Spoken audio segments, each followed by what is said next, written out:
Welcome, Virgo. This is Regina from Pacific Tarot, and I'm going to be doing your November general reading.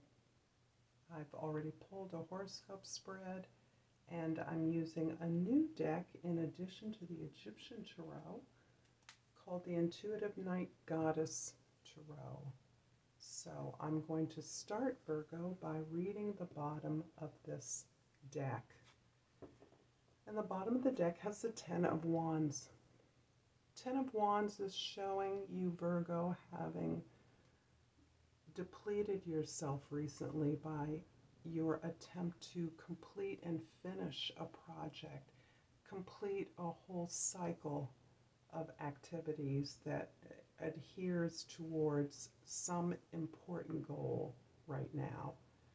This may be your desire to finish up a project that you've lost your passion for, something that was once passionate and important to you, but now is more draining. The rewards of this project you may have already received, or they may be not coming to you. However, this is something that you are obligated to complete. You have completed it, you have made it, but you are exhausted and you're ready to let go of this entire activity at this time. So let's leave this in the center, Virgo. And then I'm going to start with the first house, which is also a 10, as is this Ten of Wands general energy card. The 10s are always about completing cycles, wrapping things up, change, a desired change, moving on to something else. The Ten of Swords indicates that an overarching mood and feeling currently for you is the sense of having been disappointed, having failed in something, and trying very strenuously to figure out how your efforts have failed, how you have been disappointed, how you have been betrayed even in your efforts to complete something. This indicates an overactive analysis, you trying to figure things out. And this is very past focused. So this has you looking at the past in a situation that was unsuccessful and that you have had difficulty letting it go despite its complete and utter ending. So this is really, with the Ten of Wands card, indicating a lot of depletion of energy, but a huge ability and portal for you to move forward, having released all of that baggage. The second house is the house of your possessions, your values, your body. The Nymph of Pentacles is the same as the Page of Pentacles. And this shows you open to learning a new skill, open to learning a new set of practical skills towards understanding, planning something new in a direction that you haven't been before. This is definitely about manifesting prosperity or something useful and practical, and really opening yourself up. This can be a new job, this can be a new home, this can be about acquiring a new possession that is going to take you some time to learn how best to use. The third house is where we communicate and process information that we now have. And the Freedom card is the Chariot in other decks. And this is interesting as it feels like a huge release, a huge forward motion that has been jettisoned by this ending, these endings, the significant sense of loss and release. And the moment that you surrender to that loss, let go of that sense of failure and non-success, you are now free to focus your will on in a new direction and open yourself to some divine guidance.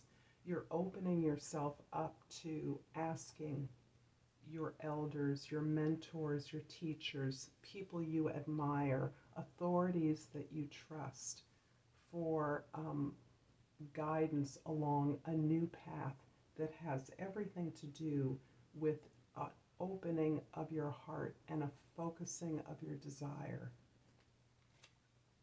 And this card is indeed repeated in the fourth house. So this is actually quite beautiful and really shows you being freed up, being cleared. Your space is cleared for you to be able to move forward rapidly. In both cards, animals, these are sphinxes. They're not really animals, they're composite animals, you could say. They're the wings of Horus. Here, she has animals of all sorts whose energy she is marshaling. This energy is being marshaled and transformed through your desire to break away from the herd. You are moving out of the comfort of your traditional community, whatever that's been. And if you haven't been in a community, you are now looking at joining a community in a way that never felt comfortable. I'm getting the sense here that you're switching a fundamental way of seeing your road to victory here.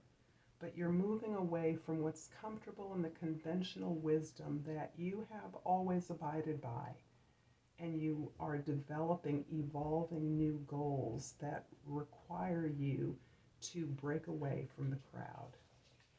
The fifth house is the house of your peers, the way you create, play with your equals. And the Six of Cups shows you understanding the terms of relationships as being one of give and take. And when this card comes up, it usually indicates that you have been giving a lot in your relationships. You may specifically be focused on children or your roles and responsibilities as a parent.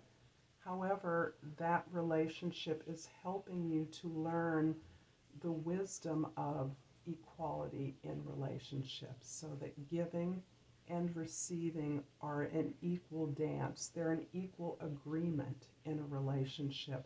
This relationship is also reminiscent or taking you back to an important connection from your past. This is with a friend.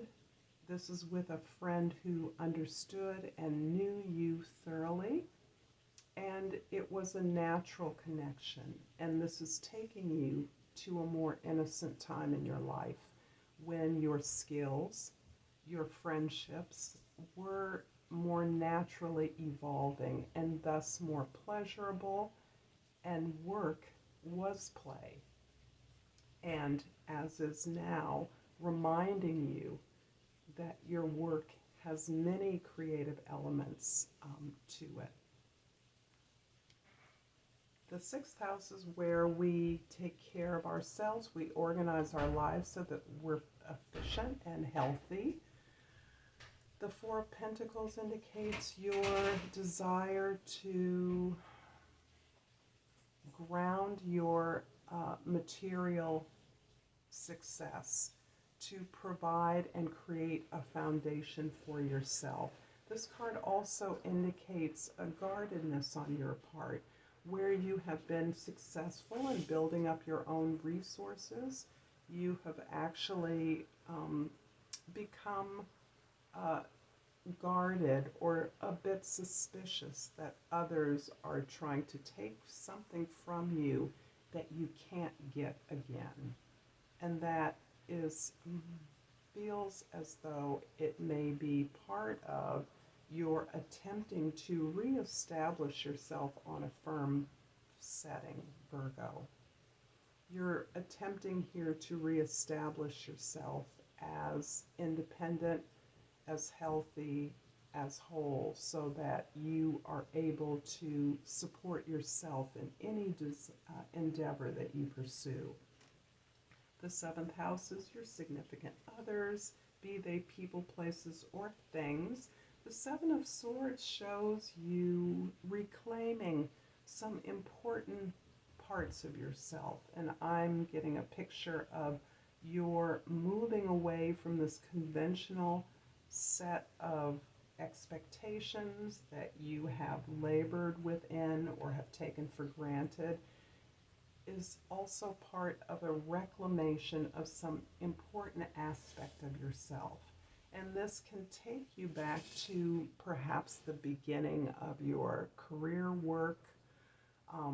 The inception of the work that you do was based on some particular passion or talent or belief that you still have. However, you have not been able to address or evolve that part of yourself that you now wish to reclaim as this other aspect of your working life. Your relationship life has fallen away. There's something in that loss that you are able and willing to reclaim. So these sevens are very much tied up with these two Chariot freedom cards here. And I like the word freedom because these endings, this exhaustion, this depletion, this magnificent investment of your sincere beliefs and energies have created a new sense of freedom where many possibilities exist for you. The Three of Cups in your eighth house. Your eighth house is where you share resources with others. The Three of Cups is showing a different focus. In fact, you have a 3 and a 4 here side by side. So you are appreciating with significant others the ability to share your experiences, to share your emotions and feelings as a result of experiences you've had together in some kind of not only a non-judgmental way, in a compassionate way, but in a celebratory way. So this can show you making a connection with a significant person or group of people, intimates that you have a strong bond with, so that you are able to celebrate your progress, your growth, and a kind of new exploration of your emotional landscape, your emotional experiences. The ninth house is philosophical and spiritual values, as well as your explorations in the world. And the Four of Cups shows that this building, this new sense of emotional competence that you're experiencing, is growing into a sense of emotional foundation and maturity for you. This growth is something that you take for granted. There's something there that seems uninteresting or less. It's not what you expected. It's not what you had hoped for. This may be a union or a response to you. It may even be prompting your rejection of an offer that is perhaps not able to recognize that this offer represents the very foundation that you are seeking. And it will allow you to recognize your growth, which has been significant at this time. So this emotional growth actually provides the foundation for others to learn and be from your model, from your example. The 10th house is where others see us, how others see us in our position in the world. Here the Queen of Wands is showing you to be the passionate pursuer of ideas. This is the first and the second wand. The other wand is the 10 of Wands. So this is showing out of this experience of loss, this experience of completion that was depleting, that you are actually gaining a sense of power and will from this experience. This helped you to understand and learn about your power, your ability, and your authority. So in this position, the Queen of Wands shows you focused on a specific goal and leading others in that direction. It's helping you to exercise your power as magnetic and resourceful, and for you to draw the people and resources into this effort as you desire. And the 11th house is where we are joined with others, visibly and invisibly. These are all of your tribal connections and associations. The Two of Pentacles shows you juggling completely different ways of doing things. You are moving from one set of expectations and understanding of your responsibilities to another. And as you let go of one and begin to open up to another, you are still juggling and holding these two different ways of doing things in balance. So the Two of Pentacles shows you not necessarily having to make a decision as much as it is having you understanding that you're transforming one set of experiences into another. And this is helping to ground you in your reality. The 12th house is the end of your experiences, the lessons that you're learning. And the culmination of what you're learning is about your need to indeed choose. You are at a crossroads. You are at a place where through this experience in the past, through this connection with a relationship or an event or a former way or place of work, you're understanding that there was an experience that you did not understand, appreciate, and allow to evolve to its potential in the past. You now have an opportunity to understand, to reconnect with that experience, and to rectify, to be reborn at a certain level through this experience where you once saw and viewed this connection in a way that you now are able to appreciate it differently. You're able to write something in the sense of the Judgment card, but more than that, you have answered your calling in reconnecting to this experience.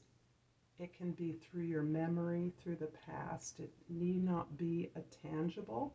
It's simply the connection may be with an experience that you once had, and you recall with vivid detail that experience as being not fulfilling ultimately, when it had every promise of potential. And here's your chance to redo that experience, to experience it differently in such a way as to improve upon it, to make it better, and to do what's right. So this is you in a pretty high alignment with your life's purpose. So, Virgo, I'm going to pull a Divine Doors Oracle for you and see how this reading will finish up succinctly, something I am not always, but let's see where we go. This beautiful doorway here reads, "A moment's joy. Sand through the hourglass, yet time could stand still. A moment lasts forever in the bliss of the heart's will." I'm going to leave it here, Virgo. Again, this is Regina from Pacific Tarot.